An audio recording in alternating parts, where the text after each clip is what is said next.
So, good morning guys. Doon ka sa eskwelahan karon.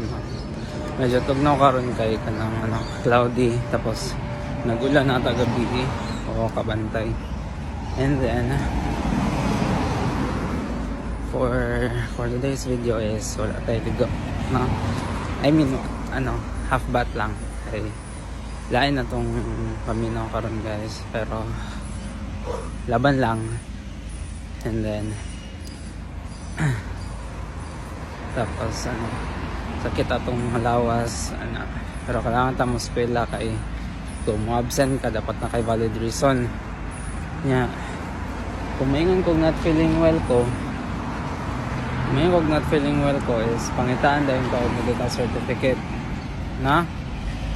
So madto pa kag GP, so lisod na or hassle na. Kung makita nyo guys, alas-asa akong storya tabok ka karon. So maghulat pa taog mag-adto pa tag GP kung not feeling well ta kay mga use like medical certificate. So hassle niya, one day lang ka ma-absent. So laban lang, kaya pa man, no?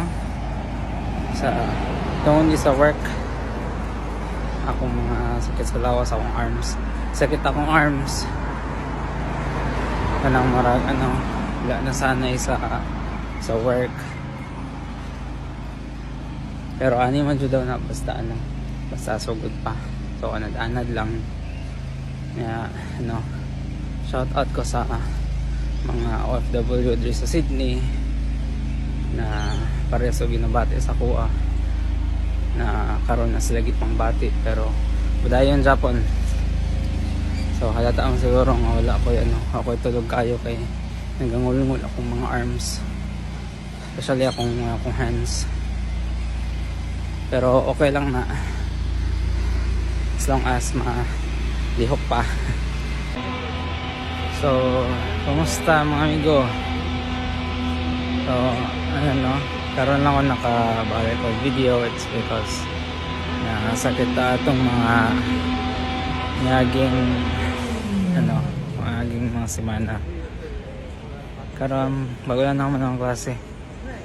So pamaktas ko pa dong o Westfield kay namin palitong nalang ko gusto i-share because it's very important to me, especially sa mga OFW. Last time or last pila ka weeks or let's say 1 month nag-work ko as full time. Kumbaga work na ako is Wednesday to Sunday, klase na ako is Monday and Tuesday. Sige na work, kalingaw ko until such time na kanang nasakit ko na kumbaga trangkaso or siguro na over fatigue kay luya kaya akong lawas, akong mga arms is naga manhid, naga cramps.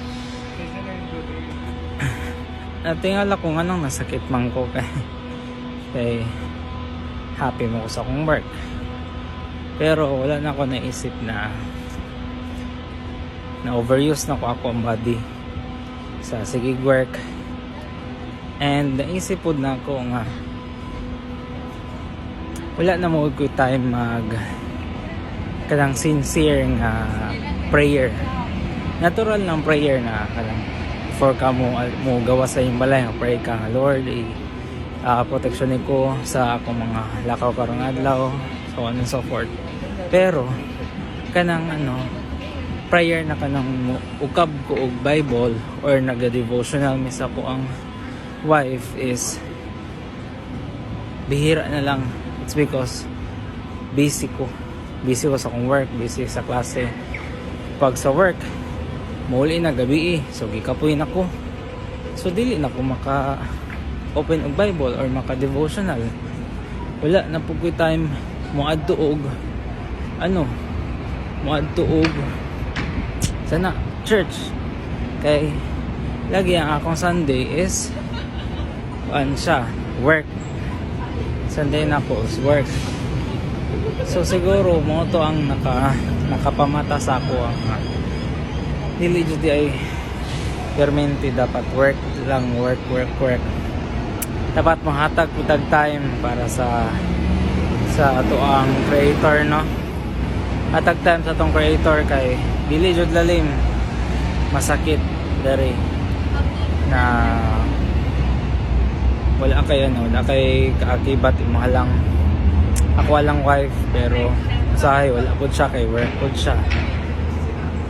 So no, isalig na to sa ato ang Ginoo ang mga inana bang simple lang, unta kayo buhaton, igo lang ka mo simba or mag-tug church, mo visit or mabasa og Bible every day, pero dili mabuhat, it's because na yung mga work. So gusto na ko ipaabot sa mga akong ka-OFW na tagaan dito na tong time ang ato ang God, kay siya lang man ang ato ang binasaligan diri permanente, no? So maulan to mga kamigo, daghang salamat siya.